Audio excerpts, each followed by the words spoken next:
Bonjour. Dans ce tutoriel, nous allons approfondir l'exercice du bac intitulé Explication d'un document en voyant comment aborder avec la bonne méthodologie l'explication d'un texte en histoire. Pour cela, nous avons choisi ici un texte court qui se réfère au programme de seconde, à la première leçon d'histoire. Alors il est court parce que ici il s'agit surtout de conseils méthodologiques sur la manière d'aborder l'étude d'un document. Alors avant tout, il faut se munir des bons outils, puisque nous allons avoir à travailler sur ce texte lui-même, ce qui est tout à fait impératif pour se l'approprier, le décortiquer et ensuite produire un travail intéressant. Pour cela, il nous faut des outils.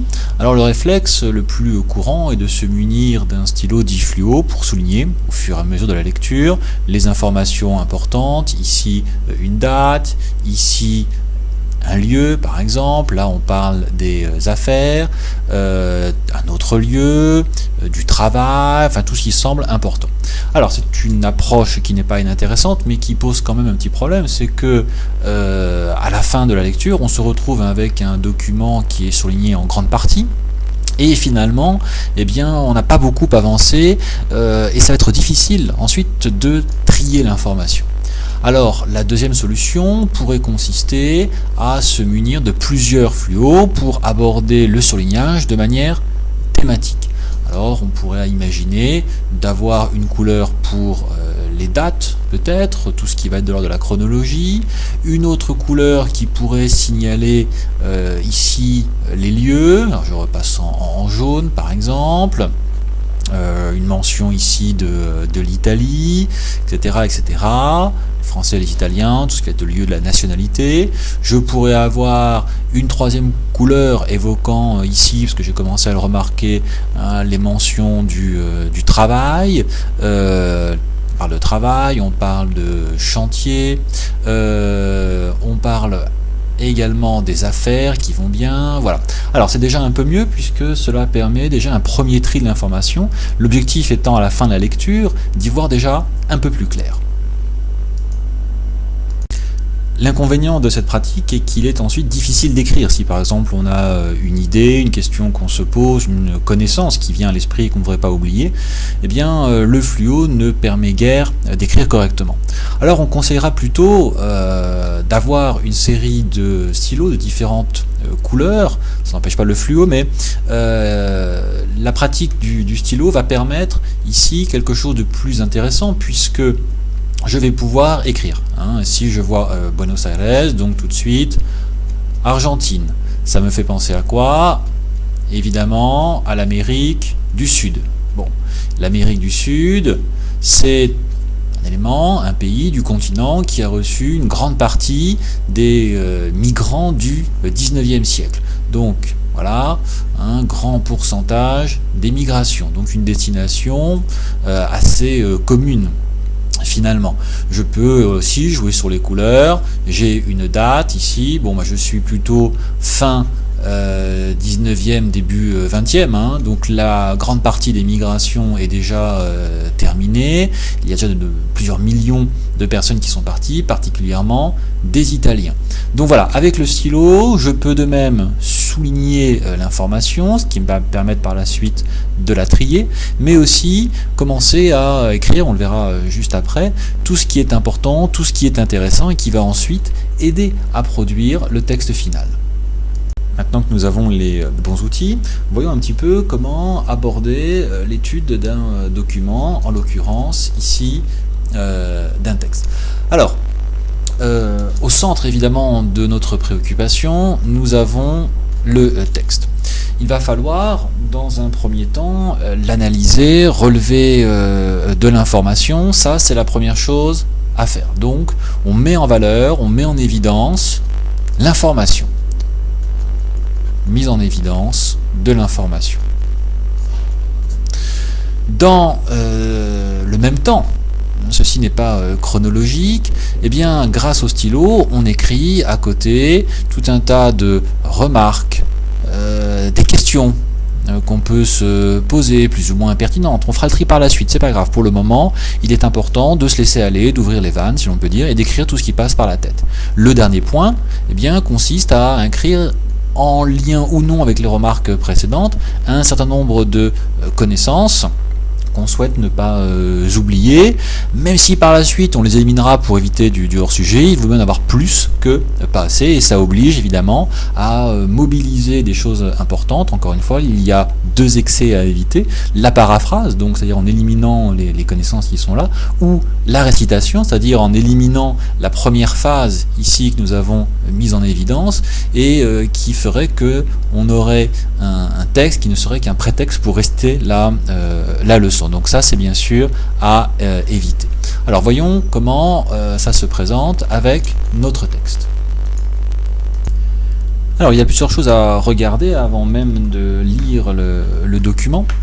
Tout d'abord, c'est le titre ou la source. Alors ici, nous n'avons pas de source qui en général se situe plutôt en bas du document, mais le titre est lui-même la source, et on peut commencer par l'analyser. Donc ici, la nature du texte, une lettre, donc tout de suite une première remarque, c'est-à-dire un document témoin, un document personnel, donc ce n'est pas ici une analyse par exemple, ce n'est pas un document administratif non plus. D'un italien, c'est important puisque nous avons un certain nombre de connaissances sur les migrations italiennes au XIXe siècle.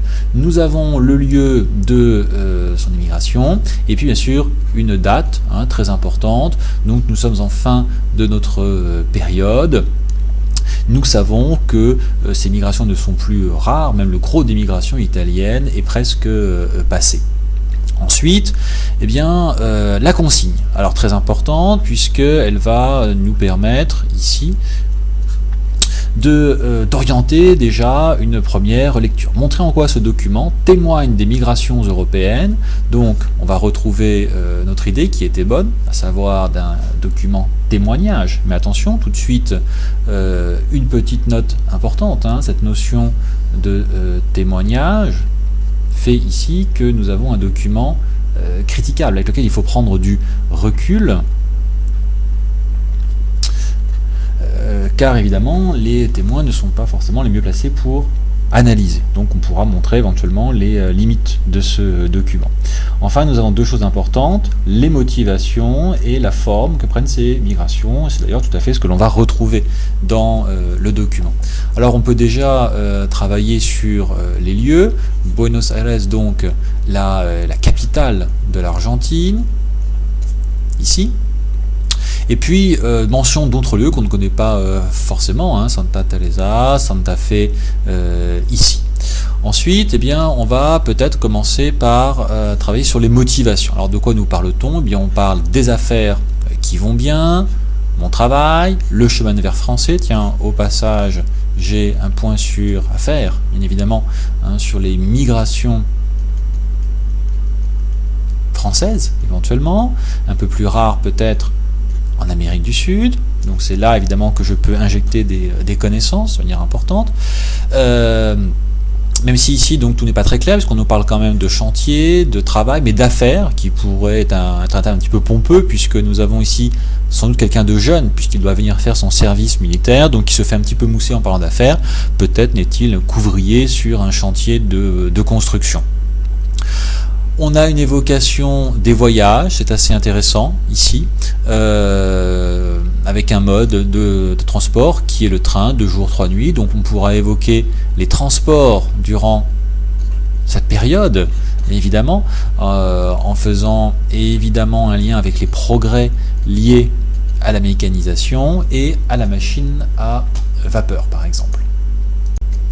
Ensuite, on pourra évoquer le pays d'accueil, donc l'Argentine, un chantier ici du Congrès national, donc une immigration, des migrations qui vont apporter le développement dans certains États, peut-être parce qu'elles apportent aussi des savoir-faire de populations européennes qui ont des compétences. Alors ensuite, dans toujours ces motivations, maintenant il faut compléter. Nous avons ici un certain nombre d'éléments. Le travail est évidemment une motivation. Pourquoi ? Parce que sans doute que nous avons un manque de travail en Italie, par exemple. Donc manque de travail en Italie. On sait qu'une grande partie des migrations venaient du sud, des régions plus pauvres. on a le droit de faire des hypothèses. Ce personnage pourrait venir par exemple de Sicile. La forme ensuite, la forme de ce départ, de cette migration, eh bien nous avons quelqu'un qui doit faire son service militaire. J'en déduis qu'il est jeune, on ne connaît pas l'âge du service militaire en Italie, a priori, sauf s'il est mentionné en cours, mais on a sans doute quelqu'un qui a donc moins de 20 ans ici, et qui a peut-être tenté sa chance. Mais il n'en reste pas moins lié à son pays. Le départ ne fait pas une coupure définitive, puisqu'il fait mention qu'il doit faire son service militaire. Donc ce n'est pas un souhait, il n'est pas nationaliste par exemple. Donc il reste un lien, ou même des liens, puisqu'il écrit à sa famille. Il reste des liens à l'État, puisqu'on peut imaginer qu'il est peut-être surveillé, inscrit, et qu'on n'oubliera pas de lui faire son service militaire. Peut-être aussi songe-t-il à rentrer un jour, donc il n'est pas question pour lui d'éviter ce service militaire si un jour il doit rentrer. Or, on sait justement qu'il y a eu énormément de retours en réalité. Toutes les migrations ne sont pas des migrations heureuses ou faites de réussite. Alors voilà, nous avons déjà ici, grâce à une lecture très active, un certain nombre d'éléments importants qui vont nous permettre d'aborder l'étape finale avec un certain nombre d'atouts. En l'état, nous n'avons pas encore de plan, mais un certain nombre de choses se dessinent.